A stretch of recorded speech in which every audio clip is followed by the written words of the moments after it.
लेकिन दुख की बात यह है कि हम एक दूसरे का साथ नहीं देते। मकरूज ज़हनी अजियत का शिकार है। 3 दिन है ना ईद के, तो एक जोड़े से भी गुजारे जा सकते हैं, एक से भी। अक्सर लोग तो वैसे ही ईद की नमाज़ पढ़ के सो जाते हैं, और जो बेदार भी हैं वो भी कपड़े बदल करके जानवर के ज़िबा में मशगूल हैं। हमने इस ईद पे कोशिश करनी है कि हमारी गली में, हमारे मोहल्ले में, हमारे दाएं बाएं थोड़ा सफ़र करें, बच्चों को देखें, सरकारी स्कूल से निकलते बच्चों को देखें, मसाजिद मदारस से निकलते बच्चों को देखें। हम ना एक एक दो दो का साथ दें। मैंने जुमे में अमीर लोगों से कहा था कि कुर्बानियाँ करनी तो है ही, तो तुम तो सारा साल गोश्त खाते हो। क्या आपको बताऊं कि हम उस वतन में रहते हैं जहाँ फ्रिज और फ्रीज़र बड़ी इससे पहले ज़्यादा बिकते हैं। फ्रिज नहीं ले आओ, बड़ी ले आओ, चूँकि गोश्त सेव करना है, सारा साल भी तो मिलता है ना अमीरों। मैंने तो कहा था उस गांव में ले जाओ जहाँ कुर्बानी कोई नहीं कर रहा, ज़िबा ही वहाँ जाके कर लो। थोड़ी सी गुंजाइश बनाएं अपने दिलों में। ये ज़रूरी नहीं कि सामने वाला आपका शुक्रिया भी अदा करे, अपने घरों में थोड़ा हौसला कनात लाएं। हज़रत आयशा सिद्दीक़ा रज़ी अल्लाह तआला अन्हा फरमाती हैं, ऐसा नहीं था कि हमारे घर के अंदर माल नहीं आता था, अल्लाह के फजल से बड़ा कुछ आता था, लेकिन फरमाती हम एसार कर दिया करते थे।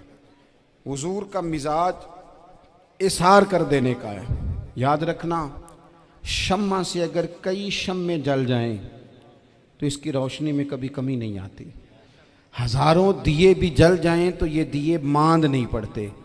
महंगाई बड़ी ज़ोर की हो गई, गरीब आदमी की आजमाइश बढ़ गई। हमेशा महंगाई से गरीब लोग मुतासिर होते हैं। अमीरों की तो चीज़ें महंगी हो जाती हैं, वो तो सिंगल उन्होंने जमा की होती हैं, महंगी होती हैं तो डबल में बेचते हैं।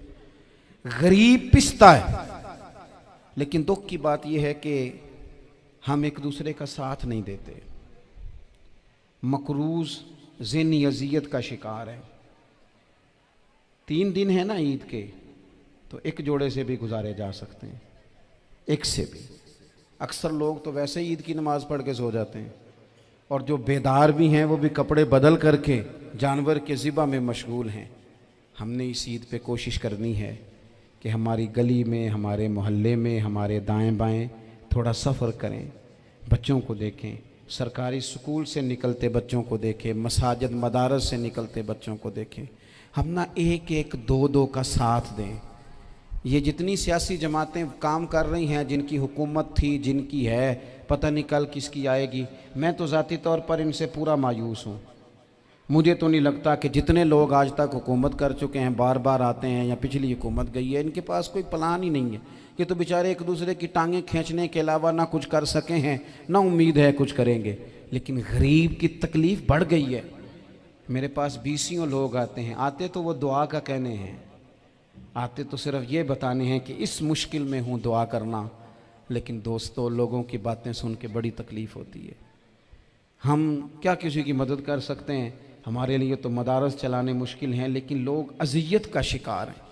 ज़हनी कर्ब के नीचे लोग आ गए, इतनी बड़ी अजियतें खड़ी कर दी गई हैं। थोड़ा थोड़ा देखो, 2 का खाना 3 भी तो खा ही सकते हैं ना, 3 का खाना 4 भी तो खा ही सकते हैं ना। मेरे महबूब ने हमें ये नहीं कहा था ज़्यादा गोश्त पकाना, बल्कि रसूल पाक ने तो रंग ही बड़ा सादा दिया है। करीम ने फरमाया, आयशा शोरबा ज़रा ज़्यादा कर लो, पड़ोसियों को भी सालन दे देंगे। थोड़ा शोरबा ज़्यादा कर लो, इसी को बढ़ा लो, थोड़ा शोरबा बढ़ा लें, थोड़ा थोड़ा एक दूसरे की मदद करें, दस्त शफ़क़त रखें। गलियों में सुनसान लोग, अब तो लोग एक दूसरे से दुख भी नहीं कहते, वो कहते हैं देना किसी ने है कुछ नहीं, और तमाशा अलग से बन जाएगा। दोस्तों, हमने खुद एक दूसरे का हाथ बटाना है। जो लोग साहिब सरवत हैं, देखो एक ही बाप की औलाद होती है, एक को अल्लाह बड़ा नवाज देता है, 2-3 कमज़ोर रह जाते हैं। उसको चाहिए वो दूसरों पे दस्ते शफ़क़त रखे। एक गली में सारे लोग एक ही कबीले के, एक ही इलाके के, एक आगे निकल गया है, उसे चाहिए वो दूसरों का ख्याल करे। अजीज़ भाइयों, हमने इस कमर तोड़ महंगाई के दौर में, मैंने जुमे में अमीर लोगों से कहा था कि कुर्बानियाँ करनी तो है ही, तो तुम तो सारा साल गोश्त खाते हो। क्या आपको बताऊं कि हम उस वतन में रहते हैं जहाँ फ्रिज और फ्रीज़र बड़ी इससे पहले ज़्यादा बिकते हैं। फ्रिज नहीं ले आओ, बड़ी ले आओ, चूँकि गोश्त सेव करना है, सारा साल भी तो मिलता है ना अमीरों। मैंने तो कहा था उस गांव में ले जाओ जहाँ कुर्बानी कोई नहीं कर रहा, ज़िबाई वहाँ जाके कर लो। थोड़ी सी गुंजाइश बनाएं अपने दिलों में। ये ज़रूरी नहीं कि सामने वाला आपका शुक्रिया भी अदा करे। हज़रत आयशा सिद्दीक़ा रज़ी अल्लाह ताला अन्हा, अम्मा जी एक कनीज़ रखी हुई थी, हज़रत उस्मान गनी ने दी थी कि आपकी खिदमत करेंगी। तो वो कनीज़ कहती है कि अम्मा जी तो मेरी भी रोटियां पका देती थी, वो तो मेरे लिए भी खाने का अहतमाम कर देती थी, लेकिन कोई दरवाज़े पे अगर मांगने आता तो हज़रत आयशा सिद्दीक़ा मुझे कहती इसे खैरात दे आओ। तो मैं कहती अम्मा जी ये काम तो लोग दौड़ के करते हैं और आप ये मुझे कह रही है मैं कर दूं। तो हज़रत आयशा फरमाती जब कोई बंदा किसी को देता है तो वो शुक्रिया अदा करता है। मैं चाहती हूँ वो शुक्रिया भी तेरा ही अदा कर जाए, मैंने जो अजर लेना है वो रब की बारगाह से लेना है। तो मेरे भाई अपनी ज़िंदगी में थोड़ा सा तो दिल बड़ा करें, थोड़ी थोड़ी गुंजाइश पैदा करें। और ये ज़रूरी नहीं कि उस बंदे का आपसे बड़ा अच्छा सलूक ही हो, ना भी हो उस गरीब का सलूक अच्छा, तो बाज़-औक़ात बंदा गरीबी में तल्ख भी तो हो ही जाता है ना। बाज़-औक़ात इंसान पे गुर्बत ज़्यादा आ जाए तो उसकी तबीयत भी तो, बीमार आदमी सख्त भी तो हो जाता है। तो मेरी आपसे ये गुजारिश है कि ये जो दिन चल रहे हैं वो हमारे यहाँ हमारे हुक्मरान कहते हैं मज़ीद सख्त फ़ैसले करने पड़ेंगे। वो मैंने कहा तुम्हारे लिए तो आसान है, इसलिए कि तुम तो जिस दफ्तर में बैठ के फ़ैसला करते हो उसकी तो बत्ती कोई नहीं जाती, तुम्हें क्या पता हो, वहाँ तो एसी भी 1 मिनट के लिए बंद नहीं होता। ये तो उससे पूछो बाप से कि जो ईद से पहले अपनी बीवी से मशवरा कर रहा है कि ईद आ गई है, अगर बेटी के घर कपड़े ना भेजे तो उसकी सास बातें करेगी। ये छोटी ईद गुजरी थी ना, तो हमारे यहाँ कुछ लोग समझते हैं कि सखावत सिर्फ रमज़ान में ही करनी है, और रमज़ान में सवाब ज़्यादा है, वरना राशन वंडन वाले लोग को ईदों बाद भी भूख लग दीजिए, ईद के बाद भी उसी तरह ही गरीब के साथ पेट होता है, लेकिन तवज्जो नहीं। एक तो ज़ौक़ इल्म पैदा करें, एक अपने घर में इत्मीनान का माहौल लाएं। तीसरी गुजारिश ये है कि महंगाई और सख्ती के इस दौर में अपने मुसलमान भाइयों का, अजीज़ों का, अहले मोहल्ला का हाथ बटाएं, प्यार करें। तो मेरे अजीज़, अगर लोगों को मसाइल का पता चले तो सैकड़ों घर बच जाएं तबाह होने से, बड़े बड़े घर बच जाएं, लेकिन मसाइल नहीं आते। मेरे पास मसला पूछने के लिए कुछ लोग आ गए, तो 4-5 साल का बच्चा भी था जिसके वालिद ने गुस्से में अपनी बीवी को 3 तलाक़ें दी थी। तो छोटा सा बच्चा, कपड़े भी फटे पुराने, और हालत बता रही थी कि गरीबी है। तो जब मैंने मसला बताया कि 3 तलाक़ें हो गई हैं तो वापस जाने लगे, तो बच्चा मुझसे कहता है, देहाती आदमी, तो कहने लगा मौलवी साहब मेरी अम्मा ते नानी कहनी असन पूछ के आई आप कि हुण असीं लहदा ही रहना है। तो उस बच्चे की नौनिहाल की वो कैफियत देखी तो मैं रो पड़ा।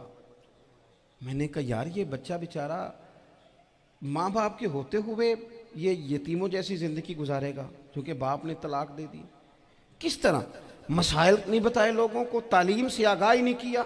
और इसमें बहुत बड़ा जुल्म है उन लोगों का भी जो जनाजे पे खड़े होके तो कह देते हैं, मेरी तरह के लोग, अच्छे उलमा की बात नहीं करता, वो कह देते हैं देखो जिन लोगों को जनाजा नहीं आता, भैया आपने किस दिन इशा के बाद क्लास लगाई थी जनाजा सिखाने की? ये तो आपने कह दिया लोगों को कुरान जी ठीक नहीं आता। तो यहाँ तो बेचारी बीबियाँ जिनको सही पढ़ना नहीं आता वो मिशन बना लेती हैं कि मैंने इतने 100 को कुरान पाक पढ़ाना है, बेवा हो गई हूँ, तलाक याफ्ता हो गई हूँ, सारी ज़िंदगी कुरान पढ़ाऊँगी। हम क्यों ये मिशन नहीं बनाते, क्यों इस तरफ सफ़र नहीं करते? एक तो दीनी मालूमात में, दीनी उलूम में अपने आप को लगाएं और ज़ौक़ पैदा करें कि जो चीज़ें मुझे नहीं आती मैंने वो सीखनी है, जो मामलात मुझे नहीं आते मैंने उनकी तरफ सफ़र करना है। एक तो अपना ये मिजाज बनाएं। और जब आप दीनी उलूम सीखते हैं तो पता है कौन सा मंज़र कायम होता है? मंज़र वो बनता है कि हज़रत अबू हुरैरा भी दीन सीखा करते थे, हज़रत अब्दुल्ला इब्ने उमर भी असहाबे सुफ़ा में रहा करते थे, हज़रत अनस बिन मालिक भी रहा करते थे। और ऐसा मंज़र बनता है कि हज़रत सैयदा खतीजतुल कुबरा रज़ी अल्लाह ताला अन्हा फरमाती हैं, सैयदा फ़ातिमा हुजूर की गोद में बैठी होती थी और नबी पाक से बातें पूछती थी और हुजूर उन्हें बता रहे होते थे। सैयदा आयशा हुजूर से दीन की बातें पूछती। चौथा हिस्सा हमारी फ़िक़्ह के उसूल हज़रत फ़ातिमा की, हज़रत आयशा सिद्दीक़ा की मरवियात पर मबनी है। अगर हमारी बच्चियां छोड़ दें डाइजेस्ट पढ़ना, छोड़ दें इधर उधर की मूवी देखना, और वो किताब व सुन्नत पर आ जाएं, तो बहुत सारे मसाइल ऐसे हैं जो उलझने से पहले ही सुलझे हुए हों। दीनी तालीम का मिजाज और ज़ौक़। और दूसरी आयत करीमा मैंने तिलावत की, अल्लाह करीम ने कुरान मजीद में फरमाया, या अय्युहल्लज़ीना आमनू कू अनफुसकुम व अहलीकुम नारा, ऐ ईमान वालों खुद भी दोज़ख की आग से बचो और अपने घर वालों को भी बचाओ। ओ वालिद, वो माँ जो बच्चों को भूख से बचाने के लिए मेहनत करती है, उनको मायूसी से बहुत सारे माँ बाप ऐसे होते हैं जिनके पास कपड़े लेने के पैसे नहीं होते ईद पे। क्यों? अजान शुरू होगी जी। अजीज़ भाई, जिस तरह हम अपने बच्चों को देखें, बहुत सारे माँ बाप के पास गुंजाइश नहीं होती, लेकिन इस नीयत से कि बच्चों के दिल टूट जाएंगे, ईद पे कैसे गुजारा करेंगे, मुश्किल से भी कपड़े ख़रीद के देते। इस तरह हम अपने बच्चों को भूख से, प्यास से, मायूसी से बचाते हैं। इस तरह हमारे रब ने हमारे ज़िम्मे लगाया है कि तुम अपने बच्चों को कोशिश करो दोज़ख की आग से बचाने की। हज़रत उमर फ़ारूक रदी अल्लाह ताला अन्हु ने अर्ज़ किया था, या रसूल अल्लाह सल्लल्लाहु ताला अलैहि वसल्लम, इस आया करीमा का माना क्या है? तो महबूब करीम अलैहिस्सलाम ने फरमाया, उमर, जिन चीज़ों का अल्लाह तुम्हें हुक्म देता है, तुम अपने घर वालों को उन चीज़ों का हुक्म दो। जिन चीज़ों से रब रसूल तुम्हें मना करते हैं, अपने घर वालों को उनसे रोको। अपने घर के अंदर निफाज़े दीन करने की कोशिश करो। मेरे भाई, बहुत ज़्यादा आजमाइश है हमारे घरों में, बेचैनियाँ हैं, इस्तराब है, बच्चों में सख्ती है, बहन भाई एक दूसरे के साथ लड़ते हैं, मिजाजों में तलखी आ गई। क्यों भला? इसलिए कि माँ बाप को जो बेहतरीन किरदार और जो हसीन तरीका घर में अपनाना चाहिए था, बच्चे तकरीर बाहर से सुनते हैं लेकिन वो फॉलो अपने माँ बाप को करते हैं। अगर माँ बाप में हौसला हो, सब्र हो, इत्मीनान हो, खुददारी हो, थोड़े पर गुजारा करने का मिजाज हो। देखे ना, आज डिप्रेशन है, टेंशन है, पैनिक्स अटैक्स हैं, बड़ी सारी चीज़ें आ गई हैं। क्यों भला? सब्र नहीं, तहम्मुल नहीं, बुर्दबारी नहीं। आजमाए। एक दिन एक बच्चा मेरे पास आ गया मदरसे का और आके वो रोने लगा। मेरे घर वाले कहने लगे, खाना छोड़ दें, पहले इसकी बात सुन ले। मैंने कहा, पुत्र क्या हुआ? किसी ने मारा है? किसी उस्ताद ने? कहने लगे, नहीं हजरत, घर फ़ोन किया था तो मेरी अम्मा और अब्बा की लड़ाई हो रही है। बच्चा कांप रहा है, टांगे कांप रही।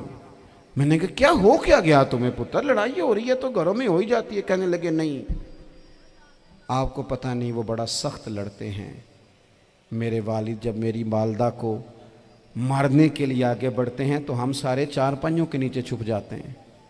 हमें खौफ आता है, वो मंजर खतरनाक होता है। ये कौन तकलीफ दे रहा है अपने बच्चों को? यहाँ बैठे हमारे यहाँ मीलों दूर रहते थे उसके घर वाले, तो वो तकलीफ में था, तो घर में क्या कैफियत होगी? अगर हौसला हो, सब्र हो, कनात हो, अल्लाह के दिए हुए थोड़े रिस्क पर हमें राजी रहना आता हो, हमारे घरों में सुकून आए, इत्मीनान आए। हम जो ज़िंदगी बड़ी खुशी खुशी गुजार सकते हैं, हमारे मिजाजों का लालच, हमारी तबीयतों की बेराह रवी, हमारी झूठी अना का बुत, उन सारी चीज़ों को ख़त्म कर देता है। अपनी ज़िंदगी के अंदर अगर हम वो किरदार अपने बच्चों को दें, जिस किरदार में मोबाइल भी हो, जिसमें गाड़ी भी हो, जिसमें पैसे भी ला के अब्बा दराज में रखता हो, लेकिन वालिद का घर में मुसल्ला भी मौजूद हो, उसकी कोई तस्बीह भी हो, वो ये भी कहता हो कि खुदा ने अपने फजल से आज 5,000 दिया है तो इसमें 1,000 गरीबों का भी है, इसमें थोड़ा सा मैंने अल्लाह की रिजा के लिए भी रखा है। अगर कोई मुश्किल आ जाए तो वो बाप और माँ को सब्र करता हुआ देखते हो। अगर एक बाप कर बात करे तो दूसरा बर्दाश्त करता हो। खुदारा अपनी औलादों को इस अजियत का शिकार न करो। अपने घरों के अंदर वो खुददारी, वो प्यार, वो वक़ार, वो मोहब्बत, वो अंदाज। आप थके हुए हैं, कोई शक नहीं, आप बहुत सारे मसाइल का बाहर शिकार होंगे, कोई शक नहीं, लेकिन आप बाहर से थक के आए हैं। और अगर आप बाहर अपनी फैक्ट्री के मालिक हैं और दफ्तर के बड़े हैं तो घर में भी तो आप बड़े हैं ना। आपकी माँ भी तो इंतज़ार कर रही है, उसने भी तो दुखड़ा सुनाना है ना आपको। आप ये देखिए कि आपके बच्चे भी तो इंतज़ार कर रहे हैं, वो चाहते हैं कि अब्बा आके बैठे तो हम उनके सीने पे चढ़ के थोड़ा खेलें। आपकी अहलिया मुंतज़िर हैं, कुछ बातें बीवी किसी और से नहीं कह सकती, सिर्फ अपने शौहर से कहती है।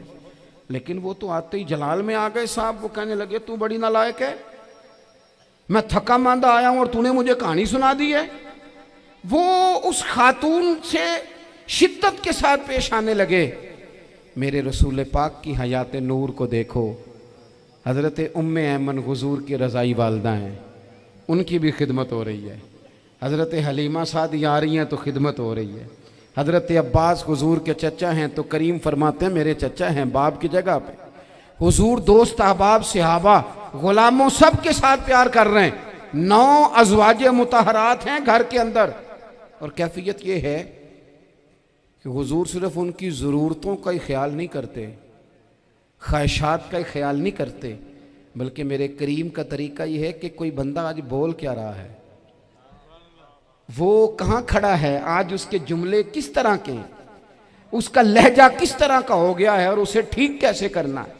महबूब इसका ख्याल फरमाते, तवज्जो करते। मैं कहता हूँ कि हम सबको शौक़ आया है आराम करने का। मैं सुबह 11 बजे से पहले अपने घर से निकल आया था और ये वक्त आ गया है और रात को खुदा जाने किस वक़्त घर पहुंचना है। कई दफ़ा कैफियत ये होती है कि गाड़ी से उतरते हैं तो फिर दिल करता है कि कोई उठा के चलाए ना कभी। इसके बावजूद बहुत सारे लोग नाराज़ रहते हैं कि हमसे मिल के नहीं गए, फ़ोटो नहीं खिंचवा के गए, फलानी जगह चाय नहीं पी के गए। ये तसलसल है। लेकिन मैं जितना मर्ज़ी थका मांदा घर जाऊँगा ना, कभी ऐसा नहीं हुआ कि मैं घर जाऊँ तो बड़ी टेंशन में जाऊँ। मेरी घर वाली एक दिन मुझसे कहने लगी आपने कभी नहीं कहा कि मैं थका हुआ आया। बंदा थक भी तो जाता ही है ना, कभी कहाँ करे ना। मैंने उसे कहा पता क्यों नहीं कहता, इसलिए नहीं कहता कि मैं नहीं चाहता कि मेरे बच्चे ये कहें कि हमने दीन नहीं पढ़ना, हमारा बाप तो बड़ी मुश्किल में है। हम अपने काम के बारे में अपने घर में शिकवे करते हैं। आप किसी बच्चे से पूछ लें कौन सा काम करना है, कहता जो अब्बा जी कर दे रहे वो नहीं करना। क्यों कि अब्बा जी हर रोज़ तो कहते हैं मैं बड़ा उलझ गया हूँ, ये काम बड़ा मुश्किल है। मैं चाहता हूँ कि मैं अपने बच्चों को ये बताऊँ कि पुत्र मैं तो जिधर जाता हूँ फूल ही फूल हैं, मैं तो जिधर से गुजरता हूँ मोहब्बत ही मोहब्बत है, मैं तो जिधर से देखता हूँ दुआएं ही मिलती हैं, ताकि उनका शौक़ पैदा हो। मेरे अजीज़ आप थोड़ा सा दिल बड़ा करें। अगर आप एक की वजह से पूरा घर सुकून में आ जाता है तो आप दिल बड़ा क्यों नहीं करते। जगह ढूंढते हैं बस मुझे कोई तंग ना करे, कोई मेरी बाप माँ बदौलत को कोई परेशान ना करे। बुखारी शरीफ सुनिए, हज़रत आयशा सिद्दीक़ा रदी अल्लाह ताला अन्हा बैठी हैं। हुजूर फरमाने लगे आयशा आज एक बात ना बताऊं तुम्हें। या रसूलल्लाह बताइए। हुजूर फरमाने लगे जब तुम मुझसे नाराज़ होती हो तब भी मुझे पता चल जाता है, और जब राज़ी होती हो फिर भी पता चल जाता है। तो हज़रत सैयद आयशा सिद्दीक़ा बात सुन के बड़ी खुश हुई। या रसूलल्लाह वो कैसे। हुजूर फरमाने लगे कभी कभी तुम कसम उठाती हो। या रसूलल्लाह हाँ। फरमाया जब होती हो ना राज़ी खुश तो फिर कहती हो मुझे रब्बे मोहम्मद की कसम सल्लल्लाहु अलैहि वसल्लम। फिर तुम मेरे नाम के साथ रब करीम का नाम मिला के कसम उठाती हो, रब्बे मोहम्मद की कसम। या रसूलल्लाह बिल्कुल ऐसे ही है। और फरमाया जब तुम्हारे दिल में कोई बात होती है ना तो फिर तुम कहती हो मुझे रब्बे इब्राहीम अलैहिस्सलाम की कसम, फिर तुम रब्बे मोहम्मद नहीं कहती। ये बुखारी मुस्लिम में मौजूद है। हज़रत आयशा सिद्दीक़ा ने तो बात सुनी तो खिल गई तबीयत, कहने लगी करीम सदके जाऊं यहाँ तक ख्याल फरमाते हो, किसके जुमले कहाँ पहुँच गए यहाँ तक ख्याल है। फरमाया मुझे पता चल जाता है कि तुम्हारी कैफियत क्या है, कहाँ खड़ी हो। ओ भाई हम तो अपनी माँ का भी ख्याल नहीं रखते। हमारा बाप कहाँ बेचारा खड़ा है, वो तो इंतज़ार में था कि कोई 10 मिनट मेरे पास बैठेगा, तवज्जो ही नहीं, जज्बात का ख्याल ही नहीं। हज़रत आयशा सिद्दीक़ा बात सुन के अर्ज़ करने लगे या रसूल अल्लाह मुझे रब्बे मोहम्मद की कसम हो, मैं सिर्फ नाम छोड़ती हूँ, मेरे दिल में हर वक़्त मदीने वाले महबूब ही रहते हैं, नाम ही छोड़ती हूँ सिर्फ। ओ मेरे दोस्त थोड़ा सा जा। और दूसरा अर्ज़ करूँगा दौलत अगर बहुत आली चीज़ होती ना, बहुत कीमती, तो सबसे ज़्यादा सैयद आयशा के घर में होती। अगर पैसों से ही सुख आता तो पैसे सबसे ज़्यादा हज़रत फातिमा ज़हरा के काशाना नूर में होते। ओ मेरे भाइयों, सोना वक्त मोहब्बतों से गुजारा जा सकता है। ओ भाई, मैंने तो अपने घर में ये देखा कि मेरे वालिद साहब गर्मी आती तो फरमाते, ओ लो भाई तुहानू हुण परवाह नहीं, मैं तुहाडे पड़ोले च दाने पा दिते ने ते तुहाडी माँ ने मर्तबान च अचार पा दिता है। लो अब तुम्हें कहीं जाने की ज़रूरत नहीं पड़ेगी। इस पे भी वक्त बड़ा अच्छा गुजरता था।